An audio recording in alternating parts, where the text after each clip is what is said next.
আমি সবার হতে চাই। আমি কোনো বিভেদ বৈষম্য খুলনা তিনি রাখতে চাই না।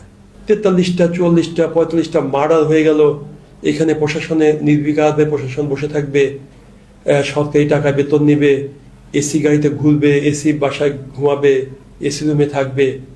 এটা কিভাবে সম্ভব? আপনারা জানেন যে এখানে 26টা জুট মিল, একটা নিউজপ্রিন্ট মিল, একটা হার্ডবোর্ড মিল, এইসব আরও অনেক ছোট ছোট কলকারখানা এখানে অবস্থিত, কিন্তু দুর্ভাগ্যজনকভাবে প্রত্যেকটাই বন্ধ আজকে। এখন বলা চলে এটা একটা মৃত্যু নগরীতে পরিণত হয়েছে।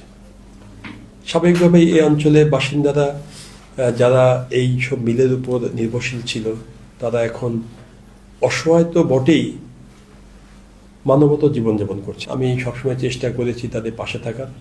তা অনেকেই যেহেতু বলে যে নির্বাচন আসলে মিলগুলো খুলে দেবো, এ করবো সে করবো, বতে থাকে সবাই। তা আমি তো ওই লাইনে যাই না যে করব, আমি তো করেছি।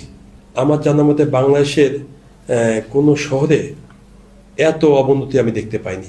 গতকালও একটি মার্ডার হয়েছে। ইউনূস সাহেবের সরকার এতটা মানে অদক্ষ না, কিংবা এতটা ইরেসপন্সিবল না, খুলনা তাদের নাগালের বাইরে থাকবে, চিন্তার বাইরে থাকবে, এটা আমি ভাবতে চাই না। কিন্তু ভাবতে আমাকে বাধ্য করছে যে কিভাবে সম্ভব 43টা 44টা 45টা মার্ডার হয়ে গেল, এখানে প্রশাসনে নির্বিকারভাবে প্রশাসন বসে থাকবে।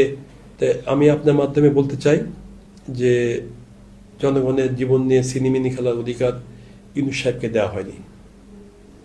আর যদি ইউনূস সাহেব যদি মনে করে থাকে এই খুলনা অঞ্চলে জনগণের জীবনের কোনো মূল্য নাই, তাহলে তিনি ভুল করবেন।